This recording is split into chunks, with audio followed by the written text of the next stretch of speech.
Isa pong mapagpalang umaga sa ating lahat. Mapalad po tayo at muli nandito po tayo sa ating dambanang banal na kung saan nga po nananahan ang banal na espiritu sa katauhan po ng ating pinakamamahal na Apo Kunching. Nawa po sa gabing ito,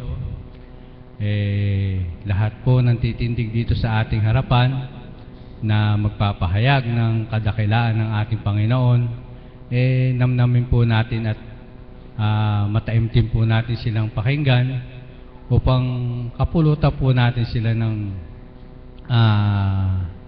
mabubuting aral. Sigurado naman po na kung ating pakikinggan may matututunan po tayo at may mapupulot po tayo na kabutihan. Sapagkat kaya nga po nila pinagsisigawan kung gaano kadakila ang ating Panginoon, kumilos po ang Ama sa kanila upang siya ay madama natin. Sa umaga pong ito, ang una ko pong tatawagin, ang ating pong kapatid na si Arlene Tubeo ng Bahay Pare.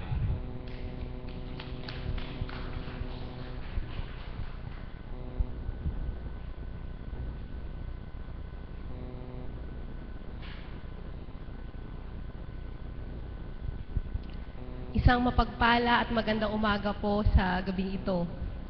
Kanina pa pong tanghali, talaga pong may udyok na po ang sa kalooban ko na magbahagi, pero hindi po ipinahintulot ng Ama dahil nakapag-text na rin po kay Tita Ana nung dapat po nung May 18 pa po ako nag-share. Alam niyo, kaya po pala hindi rin ipinahintulot ng Diyos na nung May 18 po makapagbahagi ako dahil marami pa rin po pala siya idadagdag sa mga pagpapala at kahiwaga ang ipapadama po sa akin ng Ama. Unang-una po, yung pong nagpapasalamat at nagpupuri po ako sa Ama sa paggabay at pagpatnubay niya po sa akin, sa pagpapahiram niya po ng liwanag ng kaisipan upang yung pong aking trabaho ay magampanan ko po ng tama. Alam niyo po, biglaan po yun na binigyan kami talaga ng deadline. Alam ko po, walang deadline. Tapos biglaan po sinabi sa amin, kailangan daw po Friday. Monday po sinabi Friday, kailangan daw po tapos na daw po yung schedule. Kagaya po nung ibinabahagi po ng mga alagad, kagaya po ni Nanay Myrna na sabi pong lagi po niya binahagi niya po minsan na kapag daw po may ginagawa tayo, hingin po natin ang gabay at patnubay ng Ama at ito po ay ipagkakaloob sa atin. Alam niyo po, napakadakila ng Ama. Dahil po yung ginagawa ko, taon-taon po ginagawa ko po yung trabaho na yon. Taon-taon po nahihirapan ako dahil po medyo mahirap po yung ginagawa namin na yon dahil po yung talaga sa isang buong taon pong report, i-report po namin sa Insurance Commission. Alam niyo po, napakabuti at napakadakila po ng Ama. Dahil po doon sa deadline po talaga na binigay na yun, sabi ko, Ama, ikaw na po ang bahala. Talaga po sa umaga, sa gabi, bago po kami magsimula sa office na magtrabaho, talaga po idinudulog ko po na gabayan niya kami. Alam niyo po, napakabuti ng Ama dahil po talagang idinadatal niya po kung paano ko po magagawa ng maayos at purihin po ang Ama dahil po sa gabay at patnubay niya, wala pa man po yung deadline na ibinigay sa amin, talaga pong natapos siya. Tapos po nagpupurit, nagpapasalamat din po ako sa Ama sa paggabay at pagpatnubay niya po sa amin na nakarating po kami ng maluwalhati sa pinuntahan po namin sa Batangas na wala pong nangyaring kahit anong aberya sa aming pagbabiyahe. Ganon din po sa araw-araw po, ramdam na ramdam ko po talaga ang presensya ng ating Panginoon kung paano siya gumalaw sa mga simpleng bagay. Alam niyo po ba na minsan, sabi ko nga kaya po patuloy po ako nagpapasalamat at nagpupuri sa Ama dahil po kami po ay inakay nga sa banal na dambanang ito, kaya po tayo pong lahat, patuloy po tayong magdalanginan na ito pong gawain na to ay patuloy po na makausad sa paglipas po ng panahon. Manatili pong matatag ang ating mahal na Apo Kunching, ang mga alagad, ang mga ginagamit niya po ngayon. Dahil po, ako po isa po talaga ako sa nagbe-benefit po talaga sa gawain ito dahil po talagang ramdam na ramdam ko po talaga ang pagkilos ng Panginoon dahil po, alam mo po ba, yung pong kapayapaan ng isip, dahil po dati po talaga, grabe po, sabi nga ng mahal na Apo, no, lagi po akong stress, lagi po akong nag-iisip.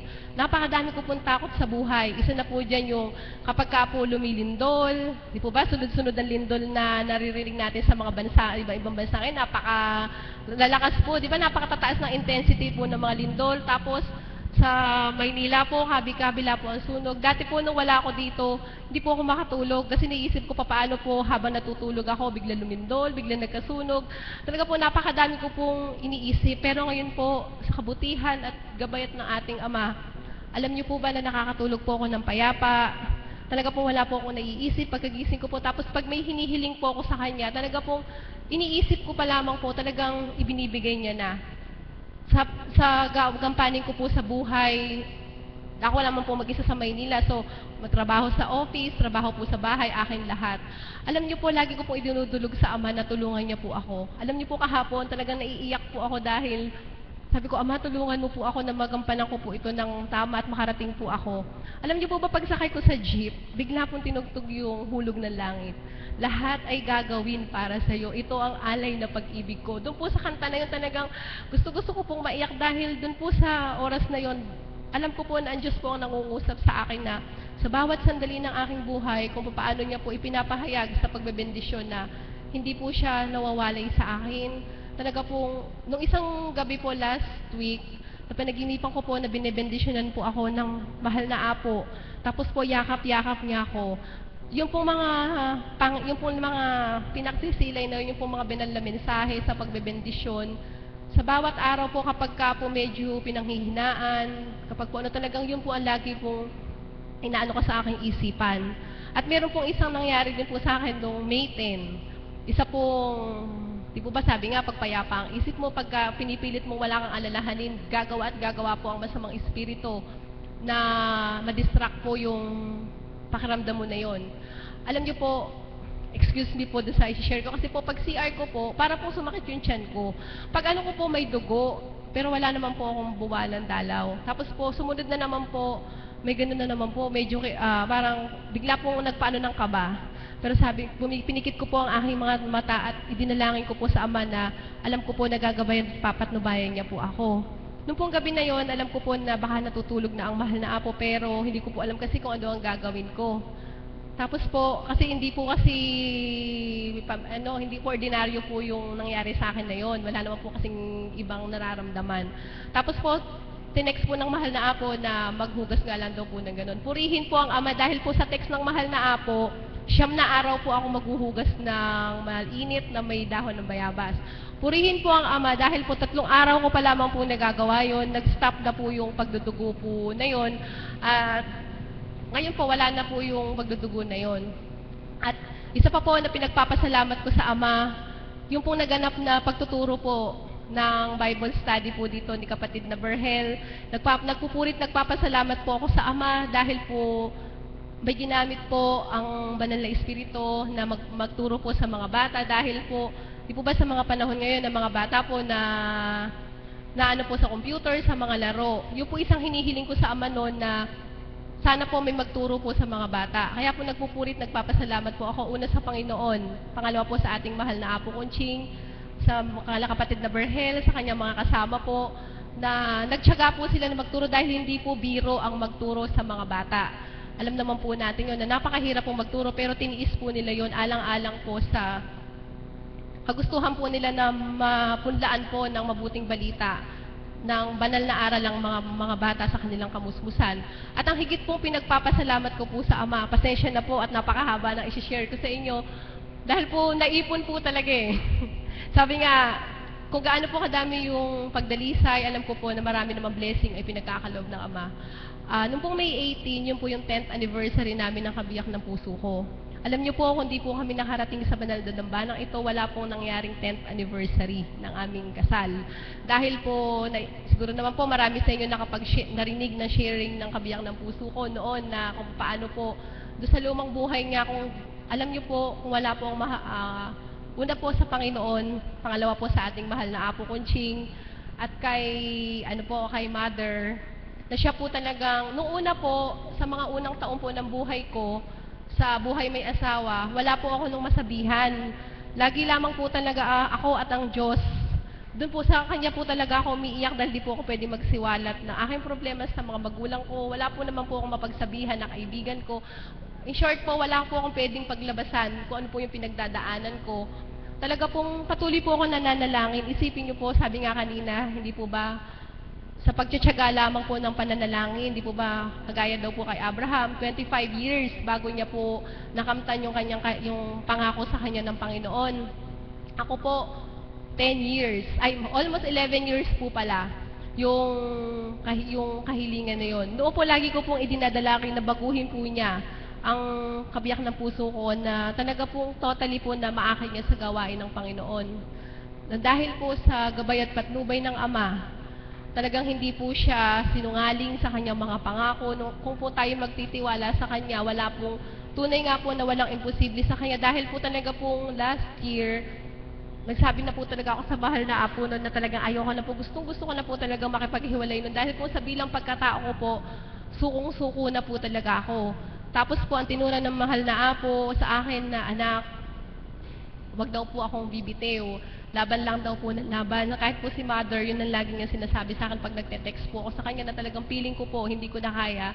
Lagi niya po sinasabi sa akin yung, anak, laban lang ng laban. Tapos po bigla po pumasok sa isipan ko kanina yung isang panaginip ko po na meron pong isang matandang lalaki na pilit po sa aking sa panaginip ko po, may isang matandang lalaki na ano po sa akin ng misteryo ng hapis. Subalit sa panaginip ko po, hindi ko po mabigkas ang misteryo ng hapis. Siguro po sa isip ko no, sa sobrang tagal ko na po na hindi nagro-rosaryo, hindi ko na po nakabisado yung misteryo ng hapis. Talagang pinipilit ko po siyang bigkasin sa isip ko, pero ni isang misteryo po ng hapis, wala po akong nabigkas. Tapos po bigla naisip ko kanina, pag nagbi-vigil po kami tuwing Sabado, misteryo po ng tuwa. Ano po ang ibig ipabatid ng Ama? Sabi nga po ni Mother no, nung tinext ko po sa kanya, sabi niya, anak, ang pahatid siguro sa iyo niyan, yung pong hapis, kaya hindi ko na po mabigkas.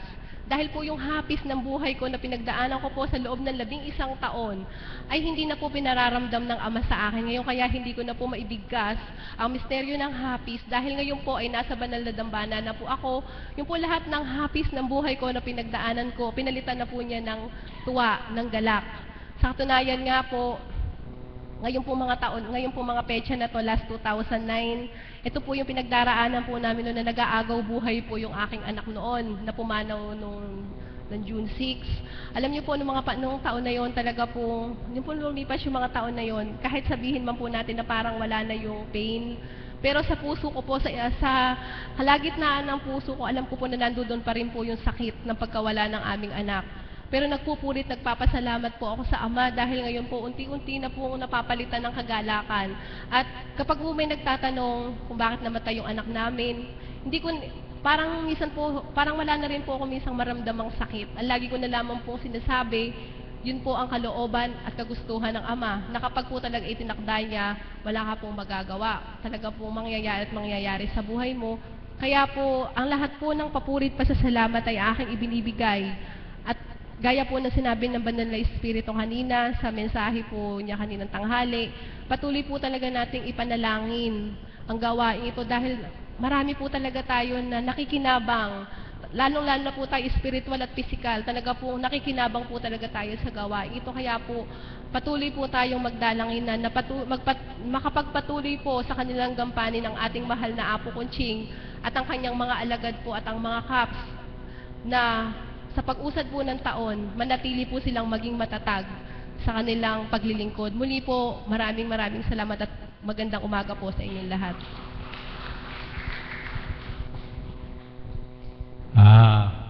Tunay nga pong kay palad ng ating kapatid sa dami po nung kanyang mga ibinahagi na eka nga niya inaipon, siguro lahat naman po tayo dapat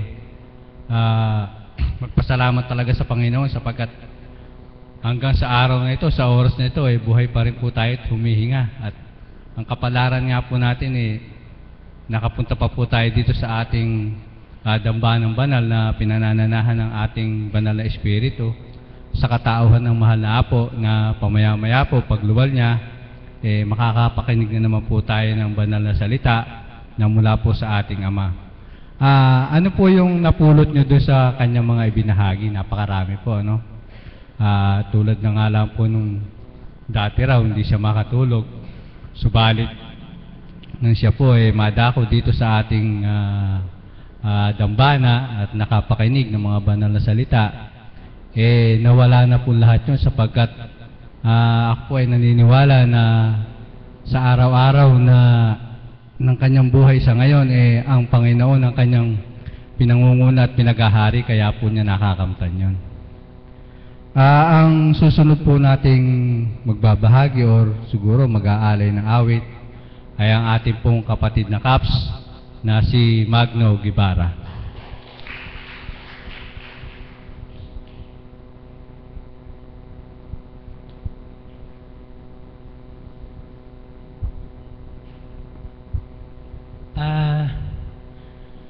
Magandang umaga po sa ating lahat. Ako po ay nagpapasalamat. Ako po ay mag-aalay ng awit. Una sa ating banal na espiritu, Divine Mercy, sa katawan po ng ating mahal na Apo Kunsing. At sa ating mga pasyente, lalong-lalo na yung ating mga tagasunod. Ang awit ko po nito ay para sa ating lahat. Kap, 1, 2, 3. Thank you.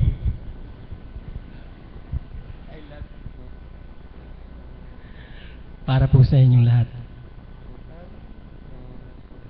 Ang ating buhay, batid natin hiram lamang sa may kapal.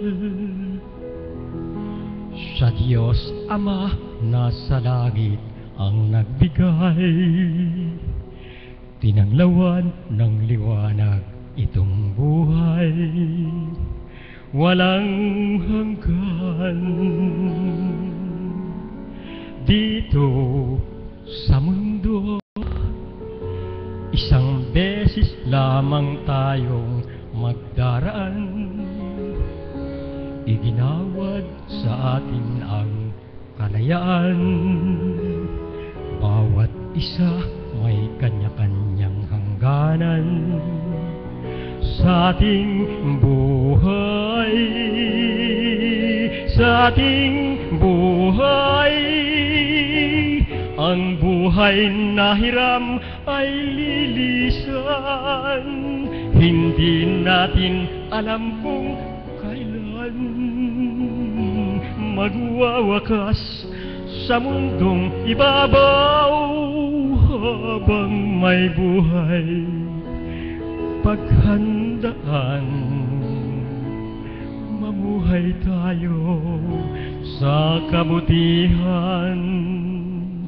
Kailan pa man dito sa mundo, isang beses lamang tayong magdaraan. Iginawad sa atin ang kalayaan. Bawat isa may kanya-kanyang hangganan. Sa ating buhay, sa ating buhay, ang buhay na hiram ay lilisan. Hindi natin alam kung kailan magwawakas sa mundong ibabaw. Habang may buhay, paghandaan, mamuhay tayo sa kabutihan. Kailan pa man, walang hanggan. Salamat po. Buhay po ba ang Diyos?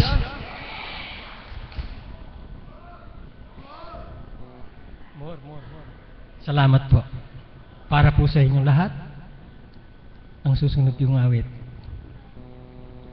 Ako ay maligaya, magbuhat ng kita'y makilala. Buhay ko'y sumisigla, damdaming wagas sa aking diwa. Banal na Espiritu, damang-dama ko na sa aking puso ang tapat kong pagmamahal, pagsuyo ko sa'yo habang buhay. Kay sarap palang mabuhay kung malinis ang iyong kalooban. Sa harap ng dalaginan, napapawi ang karamdaman. Ikaw, O Diyos Ama, patnubayan mo ang sanlibutan. Ang taglay mong kabunyian, kapangyarihan mo'y walang hanggan. Kay sarap palang mabuhay kung malinis ang iyong kalooban. Sa harap ng dalaginan, napapawi ang karamdaman. Ikaw, O Diyos Ama, patnubayan mo ang sanlibutan. Ang taglay mong kabunyian, kapangyarihan mo'y walang hanggan. Ang taglay mong kabunyian, kapangyarihan mo'y walang hanggan. Salamat po.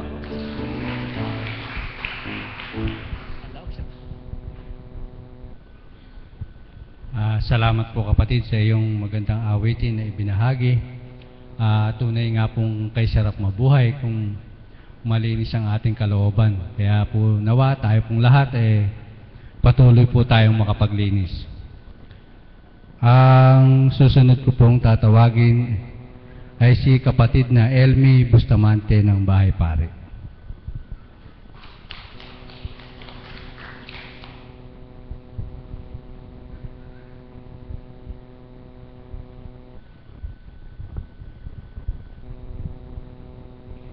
Isang magandang umaga po sa gabing ito. Nag-share na po yung anak ko kanina. Pero po sabi nga po, iba po yung pasasalamat ko bilang nanay po nung bunso kong anak. Kahapon po, pagkagaling ko po dito sa Dambana, nadatnan ko po yung anak ko, nakahiga po siya sa kama. Medyo matamlay po yung katawan niya, pero hindi naman po siya dumadaing sa akin. Tapos po, nung mga alas 6 na ng gabi, tumabi po siya sa akin, nandun po ako sa terrace at sabi po niya, "Nanay, nilalagnat ako," sabi niya. Pero hindi ko po pinansin yon kasi po, nervyusin nga po yan. Tsaka po isa pa, wala nga po yung kuya niya sa amin dahil may ginagampanan po siya dito. Ilang araw na po siyang hindi umuwi, subalit masaya pa rin po kami dahil alam po namin na masaya po siya sa ginagampanan niya sapagkat may atas po sa kanya ang ama. Tapos po nung mga bandang na po noon, mahigit na pong alas 9 ng gabi noon, narinig ko, nanonood po kami ng TV mag-asawa, narinig po namin siya na panay po ang suka po siya ng suka. Tapos sabi po nung mister ko, sabi niya, "Bakit hindi mo tingnan yung anak mo?" Sabi niya ganon, panay ang suka niya. Tapos tinanong ko po siya, sabi niya napakasakit ng kanyang sikmura at sobra daw po ng hapdi. Siyempre po bilang nanay nataranta po ako dahil po sa talaga pong suka siya ng suka, wala po talagang patid. Sabi ko po, ginawa ko po, kumuha po ako ng isang basong tubig sapagkat yung po dati ang lagi niyang ginagawa sa amin kapag po ganun ang pangyayari. Kumuha po ako ng isang basong tubig na maligamgam, nilagyan ko po siya ng isang kutsarang asukal. Sabi ko po sa kanya, "Anak, inumin mo to, magdasal ka." Sabi ko sa kanyang ganon. "Magdadasal ka, huwag kang umiiyak," kasi po, nervyusin nga, iyak po siya ng iyak. Sabi ko, "Huwag kang umiyak, magdasal ka, hindi ka pababayaan ng ama."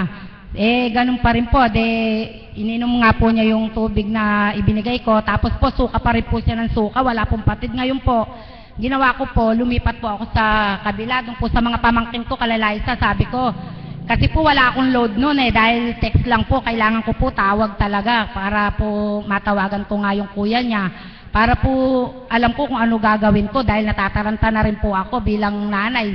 Siyempre po, yung nanay po talagang ganun po siguro. Tapos po ngayon sabi ko, "Liza, may load ba kayo?" Sabi nila, "Tita Eme, meron." Sabi niya, "Pakitawagan mo nga nyo ako si Berhel." Sabi ko, "Sabihin nyo yung kapatid niya, ganito yung nangyayari." Sabi ko, Sabi niya, naku Tita Emmy, wala si Berhel sa Dambana, kasama ni Apo. Hinatid si Caps na Lito sa ospital, sabi niya. Sabi ko, idinatal po sa kaisipan ko si kapatid na Jassel, yung hipag ko. Kinatok ko po siya ng kinatok. Sabi ko, Jas, lumipat ka naman. Sabi ko, tulungan mo kami, yung si Emily, suka ng suka. Sabi kong ganon. Tumakbo na po si Jassel. Sabi niya, magpakulo ka at Emmy ng tubig at kailangang mahilamusan yung sikmura niya. Lagyan natin siya ng maligamgam na tubig. Ngayon po, ganun po, nagtulong-tulong po kami. Saka po si Liza, nagdinala niya po ako ng candy. Pinakakain po siya ng candy. Ngayon po, pag kinain po yung candy, isusuka na naman po. Sabi po niya, Tita Jazz, namamanhid na yung mga kamay ko. Sabi niya ganon. Alam ko po, sabi ko po, hindi ikot po ako ng ikot sa bahay. Sabi ko, Diyos ko, Ama, yung pong taong ginagamit nyo na ito na humahaplo sa aking anak, gamitin nyo po siya, sabi kong ganon. Dinadatal po sa kaisipan ko nga na dumudulog po ako ng walang kibo. Sabi ko, gamitin nyo po siya, Diyos ko, yung paghaplos po niya ng kamay, pawiin nyo po ang nararamdaman ng anak ko. Subalit, ganun pa rin po, talaga pong halos na siya, hanggang sa pakulo na naman po ako ng tubig. Tapos po, nung pong sabi ko po kay Liza, alam kong si Apo, meron siyang pinagdadaanan, pero Liza, inaangking ko kako, sabi ko, tawagan mo ang mahal na Apo. Inaangking ko kapag natawagan mo na siya, sigurado. Sabi ko, maidulog lang natin si Emily kay Apo. Alam ko kako, nagagaling siya, sabi kong ganon. Kontakin mo naman, sabi kong ganon, idulog mo siya. Ayun nga po, kinontak ni Liza, yung si Apo. Hanggang sa 2 kontak, nung pangalawa po, sinagot na po ng mahal na Apo. Sinabi nga po niya ang nangyayari, Apo, natataranta na po yung nanay ni Berhel, ganito po. Latan-lata na po yung kapatid niya, sabing gano'n niya. Apo, ano po ba'y gagawin namin? Tapos tinanong nga po ni Apo kung dumudumi, hindi naman po, puro lang po sukat siya. Ngayon po, sabi ko nga po, alam ko po Apo, sa oras na ito, ganun po kasi ko pagka po may nangyayari sa amin na hindi po maganda, ganun po yung ginagawa ko, nakausap ko po si Apo sa sarili ko. Sabi ko, Apo, alabatid po ninyo ang nagaganap sa amin ngayon, sabi ko. Alam ko po kako na hindi niyo po kami pababayaan, sabi kong ganun. Ayun nga po, pagkatawag po ni Apo, bigla pong bumangon yung anak ko, sabi niya po sa amin humingi po siya ng tubig, yung totoong tubig, sabi niyang ganon, yung wala na daw pong asukal. Ade po sabi ni Jassel, naku Ate Emmy, buhay na, sabing ganon. Hindi po ba napakabuti ng Panginoon? Sabi ko nga po, kahit nga po nasa malayo, yung wala po sa amin ang anak ko, alam po ng Panginoon na kailangan po namin ng suporta niya, subalit alam po namin na hindi po kami pababayaan ng Ama. Dahil sa totoo lang po, sabi ko nga po noon, yun po ang hindi maunawaan sa amin. Sabi nga po nila, bakit daw po kalaki-laki ng anak ko, pinababayaan kung hindi ko paghanap buhayin. Sabi ko po sa sarili ko, bakit mas iniintindi pa nila yon samantalang akong nanay niya, hindi ko iniintindi yon, sabi ko. Kasi po sa totoo lang kaming mag-asawa, sabi nga po namin, si Berhel po talagang inalay na po namin siya sa Panginoon upang maglingkod siya talaga. Kaya kahit po, sabi ko nga, kahit wala po siya sa amin, basta't ginagamit po siya ng Panginoon sa pamamagitan po ng atas ng mahal na Apo Kunching. Pinaubaya po namin siya. Kasi po talagang yun po ang hindi alam ng tao kung ano po yung bang tinatamasa po namin. Hindi man po sa material na bagay, subalit sa mga pagkakataon po na ganon, ibinibigay po ng Ama kung ano po yung nararapat para sa amin. Tsaka po, sabi ko nga po, noon sabi ko nga po sa hipag ko si Jassel, sabi ko, Jas, kala ko noon ang kaligayahan ng isang anak, yung po bang, kasi po sa dati ko pong ang buhay, noon kala ko po ang galak ng isang ina, yung po bang, yung mga anak mo yung bang honor student sa school, talaga pong di po ba galak na galak tayo noon, kasi po, yung dalawa po silang anak ko, nung po nag-aaral sila, ganun nga po sila, pareho po silang honor. Kala ko po yun lang po ang kaligayahan ng isang ina, hindi po pala. Kasi po, sa totoo lang po, kapag po nakikita ko yung anak ko na naglilingkod dito, si Berhel, sa totoo lang po, minsan po gusto ko pong maiyak sa galak. Kasi nakikita ko po, bakit po? Kasi po, sa edad niya pong 22 anyos, makita mo po ang anak mo na gano'n na naglilingkod siya sa Panginoon. Di po ba napakagalak sa puso ng isang ina yun? Kasi po ako, sa totoo lang po, kapag nakikita ko nga po siya na nandito sa Dambana, Sabi ko nga po sa kanya, malayo man siya sa amin, pero patag po ang kaisipan namin, patag po ang puso namin. Kaya sabi nga po nila, sabi nga po ng mga sabi po nila, ano mapapala ninyo? Sabi ganon, dalangin kayo ng dalangin, may dadating ba sa inyong biyaya? Diyos ko, sabi ko nga ganon, sabi nga po namin, patawarin kayo ng Panginoon. Kasi kanino po ba tayo lumalapit kapag may mga problemang hindi po na dumarating sa atin? Hindi po ba sa Panginoon? Kanino po ba ang mga biyaya? Hindi po ba sa Panginoon? Kaya sabi ko nga po, ano man ang sabihin ng iba, basta't kami pong pamilya, kami pong mag-anak, ang suporta pong ibibigay namin sa Kanya, buong puso po namin siyang inaalay sa Panginoon. Kaya sabi ko nga sa kanya, anak, pagpatuloy mo ang paglilingkod mo sa Panginoon habang ginagamit ka niya. At hanggang inaatasan ka sa pamamagitan ng mahal na Apo Kunching, narito kami nakasuporta sa kanya. Yun lamang po at marami pong Maraming salamat po, kapatid. Patunay lang po na sa panahon ng kagipitan, wala pong pinakamatibay na sandata kundi ang taos-pusong pananalangin at pagtawag sa Panginoon. Bago ko po tawagin ang susunod nating magbabahagi, nais ko lang pong paalala sa mga kasama kong Kaps na meron po tayong buwan ng pulong bukas sa ganap po na alas 8 ng umaga. Hinihingi po sana sa inyo 100% po tayo na makadalo at para po sa ikagaganda at kabubuti pa po ng ating samahan, ng ating pagmimitingan bukas po, at maraming salamat po sa inyo. Ang susunod po nating magbabahagi ay isa rin pong kasama kong Kaps na si Eli Turla.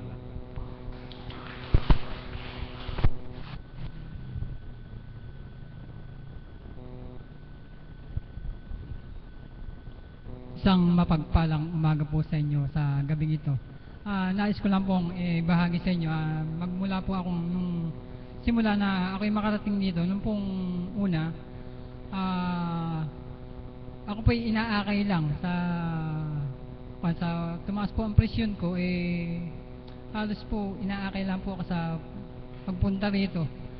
Sa kadakilaan po ng Panginoon, hiniling ko po sa Panginoon na ako po sana ipahintulutan na dahil po hinahatid-hatid lang po ako ng mga nung nagdadrive po namin sa pagtitinda ng isda, medyo nagsasawa na po sila sa maghatid-hatid dito sa akin na ako po makapag-drive sana uli para may pagpatuloy ko po yung pagpupunta-punta po rito sa Dambana. Sa kadakilaan po ng Panginoon Diyos, ipinagkaloob naman po.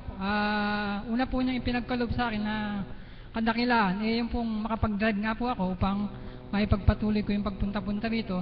Pangalawang hiniling ko po sa kanya, yung pong sana, parang gustong-gusto ko pong makasama sa pagbibigil.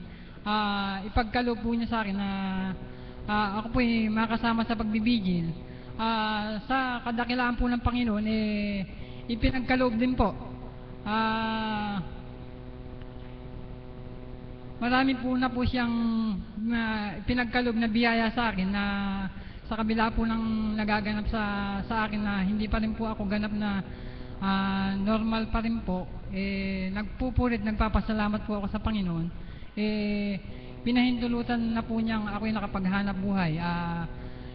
Sandali lang po akong natigil sa paghahanap buhay namin, pinahintulutan na po niya akong makapaghanap buhay.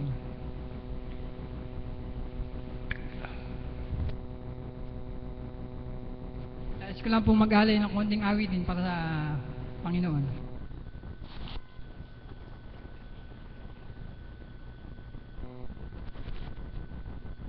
Noon akala ko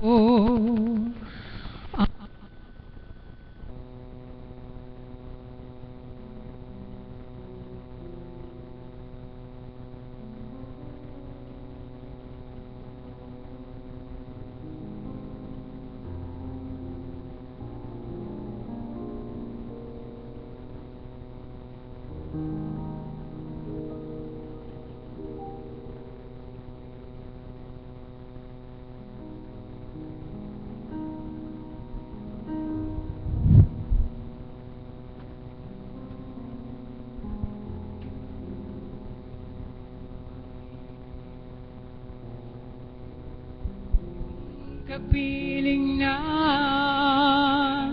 at kayo ni Apo ay isa, hindi ko hahayaan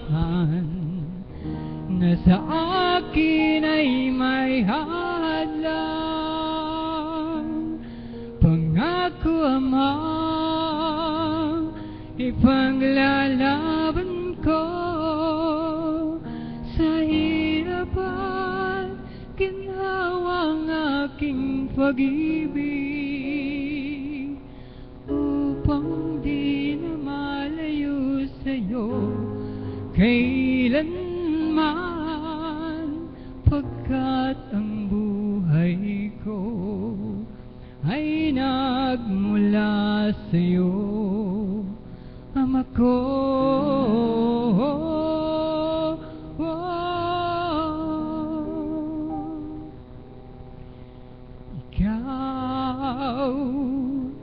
Ikaw, Ama,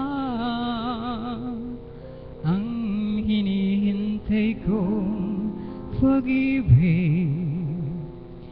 Ngayong kapiling na at kayo ni Apo ay isa, hindi ko hahayaan na sa akin ay may hadlang. Pangako, Ama, ipaglalaban ko sa hirap at ginhawang aking pag-ibig, upang di na malayo sa'yo kailanman, pagkat ang buhay ko ay nagmula sa'yo, Ama ko.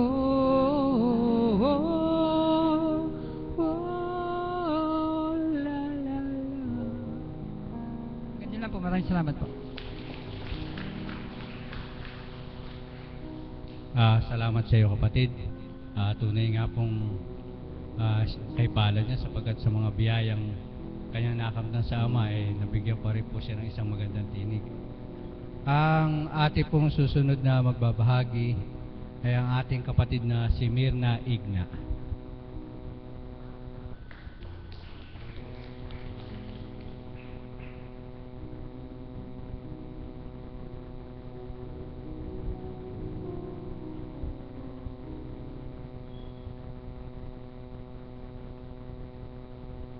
Magandang umaga po sa gabing ito, sa mga alagad, sa mga choir at sa inyo po lahat. Ang mababahagi ko lamang po sa inyo ang kadakilaan ng Panginoon. Siguro po naririnig nyo na noon po, una po niyang impinagaling sa akin yung bukol ko po sa mayoma. Kala ko po buntis ako noon dahil hindi nga po ako dinadad ng 3 months. Nagpunta po ako sa mahal na Apo, sabi po niya, anak, hindi ka buntis, may bukol ka sa mayoma, sabi po niya sa akin. Pinainom lang po niya ako ng mga dahon-dahon, sabi po niya, 9 na araw kang iinom nito. Ayun nga po, sa pag-inom ko, 3 araw pa lang po, dumating na po ang buwan ng regla ko. At isa pa pong talaga pong hindi man po gana, pero nabuksan po ako sa gawain na ito na sa mga pagsubok na dumarating sa buhay ko. Dati po kasi basta may problema na ako, lupay-pay na yung katawan ko. Sabi nga po nung ama ng kapatid na Berhel, na paano ka na naman, ba't puro tapa ng ulo mo, para kang si Mang Kepweng, sabi po niya. Maharot po kasi yun eh. Siguro masakit na naman lahat ang buong mong sabi niya. Isa pa po, kailan lang po, nagtanim po yung kabiyak ko ng saging. Tulong-tulong po silang mag-aama. Ba't po, tuwang-tuwa po kami at malalaki po kasi yung bunga ng saging. Pinatanim ko po doon sa may San Aldefonso dahil maluwang po ang lupa doon. Nung pong gabi, umuwi po kasi kami dito sa Bisal. Ang naiwan lang po yung 3 mag-aama. Nung pong gabi, ba't po nung dumating kami kinabukasan, bigla pong pinagpuputol ng mga kaanak po siguro ng kabiyak ko. Nung dumating po kami, putol lahat yung saging na itinanim niya. Then, nung pong umuwi ako kinabukasan sa San Ildefonso, nakita ko po putol ang mga saging. Sabi ko, Diyos ko, ano ba yan? Binagyo ata yung saging yung tanim. Di po masama ang loob ko, sabi ko, dapat pala sa Bisal mo na lang itinanim yan, hindi mo na inuwi dito. Yung masama po talaga ang loob ko. Tapos napansin ko po yung kabiyak ko, talagang galit po siya. Hindi po siya kumikibo pero galit siya, sabi ko. Nung nakita ko na nga pong ganon, sabi ko, hoy, wag mo nang isipin yan, saging lang yan. Diyos na bahala sa kanila, sabi kong ganon. Hanggang sa gabi po talaga pong sasama na niya ng loob, hindi siya kumain. Alam niyo po ba, sabi ko, mahal na apo, ikaw po ang maghari sa puso ng kabiyak ko. Yung pong sama niya ng loob, sabi ko, palitan mo po ng pag-ibig. Alam ko po, batid ko po na nakagabay ka sa amin. At yun nga po, pagkagising na kinabukasan, galak na po, wala na po sa kanya, saging lang yan, sabi ko. Yan lang po at maraming salamat po sa mahal na apo, sa kinalugdan ng banal na espiritu. Talaga pong pag po kasi nakikinig ako dito sa mga niluluwal niyang salita, talaga pong hindi man po ganong kaganap na napalitan ng yung dati ko pong ugali. Pero ngayon po, basta po may problema ako. Apo, alam niyo po na ikaw lang po ang sinasandala namin. Yung pong basta po nagkakasakit yung anak ko nga pong maliit, dito ko hiniling yun kaya po ang pangalan niya Mercy. Nag-shampoo ako sa Pulong Gubat, sa Nuestra Señora de la Merced. Pero dito po talaga na yun, kaya po papurit pa sa salamat po ang binabalik ko sa ating mahal na ama, sa kanyang kinalugdang mahal na apo Kunching. Yun lang po at maraming salamat po.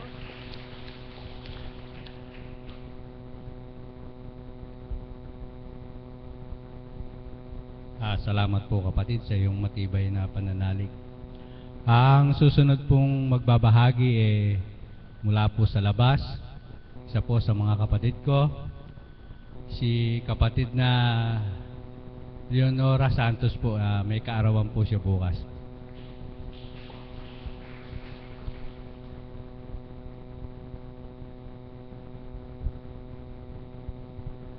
Magandang umaga po sa inyong lahat.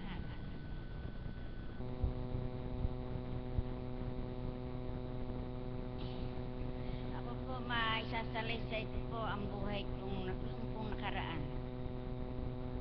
Ako po, tumaas ang presyon ko. Iginagamot ko lang po tubig na maligamgam. At naniniwala ako sa Ama na yun lang ang hinyato sa akin. Yun na ibinulong sa isipan ko ng mahal na Ama.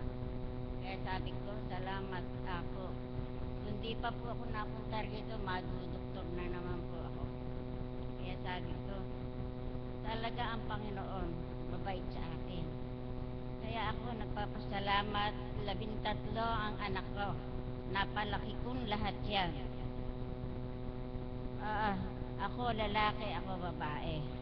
Talagang tinaguyod ko, hiniling sa Panginoon. Kahit na ilan ang ibigay mo sa akin, kaya kong buhayin. Talagang totoo yung sinasabi ko, na lalaki ko, babae ko. Pero talagang kung ano ipagkaloob sa iyo ng Panginoon, siya ang tatanggapin mo. Kaya nga may nagsabi sa akin ng isang matanda, magtiis ka anak, darting at darting sa iyo ang ginhawa mo. Kaya ako nagpapasalamat sa Ama, kahit na ganun pa rin, binigyan pa rin ako ng pagkakataon. Saka oo nga, sinabi nga nung kumpare ko na birthday ko bukas, kaya ako nagpapasalamat sa Ama. Sinapit ko yung 77 na edad. Kaya ako, hinihiling ko ngayon, bigyan pa ako ng mahabang buhay at may isang anak pa akong dalaga. Hanggang hindi nag-aasawa yun, hayaan muna ako mabuhay. Yun lang ang hinihiling ko sa Ama. Kaya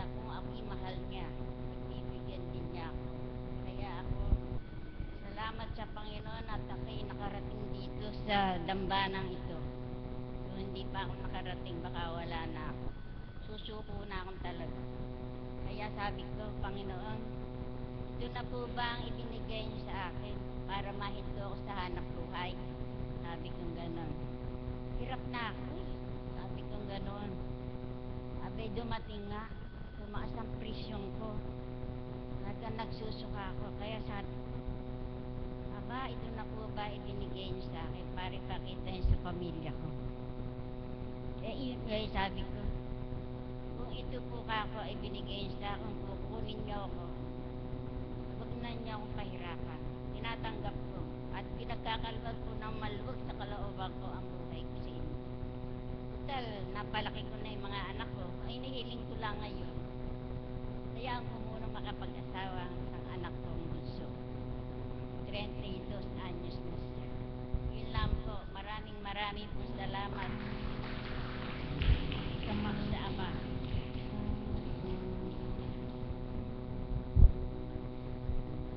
Salamat po kapatid at happy birthday po.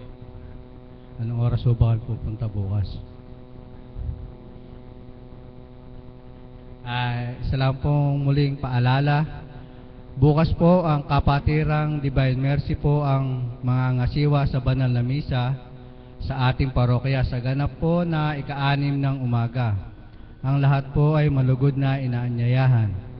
Sa lahat po ng dadalos, ang isusuot po natin ay yung ating Divine Mercy t-shirt. Meron pa po akong isang tatawagin na magbabahagi na isa ko pa rin pong kapatid na Caps, si kapatid na Rick Sevilla po.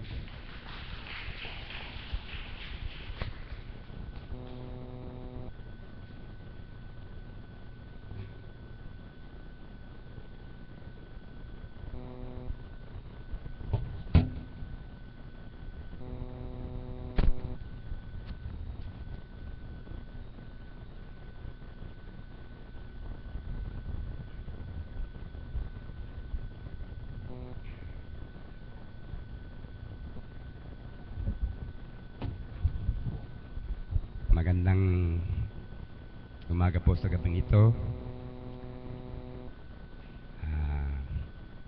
Kala ko po hindi naman ako tatawagin dahil nandyan na po ang mahal na po, pero request po naman pa. Buhay po ba ang Diyos?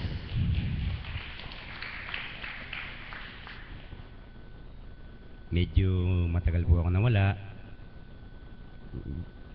Nauwi po kasi ako dun sa Baguio, kaya ngayon lang po ako nakadata sa Dambana. Pero kahit po late, pinilit kong makarating dahil bukas po babalik na uli ako ng Baguio. Isang pasasalamat sa Ama. Sabi nga po anumang bagyo ang dumating, kahit gaano kalakas, humuhupa ang hangin. Umulan man, bumaha, mapapawi rin ang tubig. Manalig na may Diyos. Kaya sabi ko nga po, nung ako'y dalhin sa Baguio, doon ko lalong napagtibay ang sarili ko na ganong kahalaga ang Diyos para sa akin. Dahil hindi niya ako pinabayaan yung gabay sa bawat oras. Sa dati ko pong buhay nung nandito ako, hindi po ako nakapag-chat-saplet ng everyday na 12, 3, 6 ng madaling araw. Pero nung ako pa'y malayo, doon ko po napatunayan na lalo akong napalapit sa Diyos dahil doon ko naramdaman yung anak, lahat ay isasadsad, maghintay ka lang.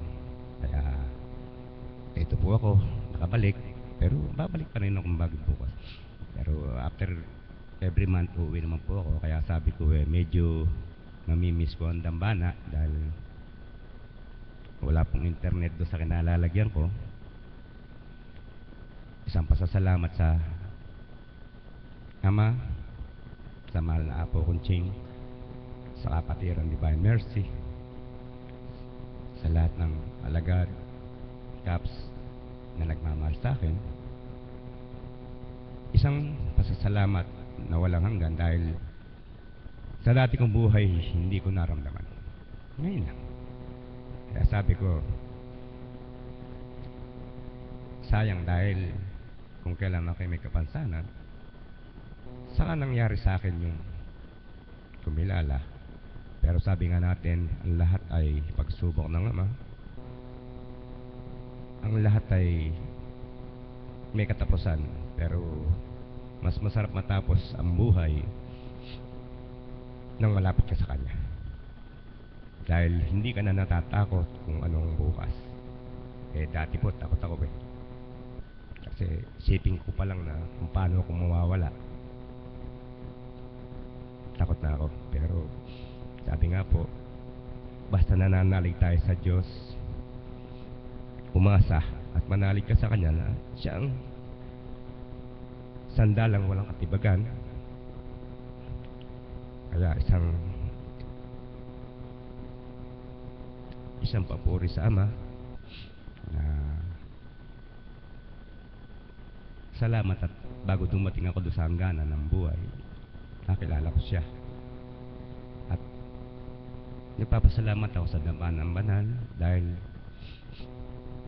maraming nilapit sa akin pero dito ko naramdaman yung katotohanan ng buhay. Magpakatotoo lang, pero sabi nga po, mahirap lumaban sa buhay. Sa kapansanan ko na to, kung siguro wala ako sa Diyos, baka bumitaw ako. Pero sabi ko nga po, ngayon ko napatunayang mahal ako ng Diyos at mahal ako ng kapatiran. Salamat sa apo kong Diyo. Dahil kahit paano, basta inisip ko, nasa Dambana ako, magdadasal ako, andyan ang mahal na apo. Kaya sabi ko nga po, kahit saan ka man pala nandun, basta't ang puso mo'y nasa Kanya, mararamdaman mo ang presensya niya na mahal ka ng Diyos. Salamat po sa kami.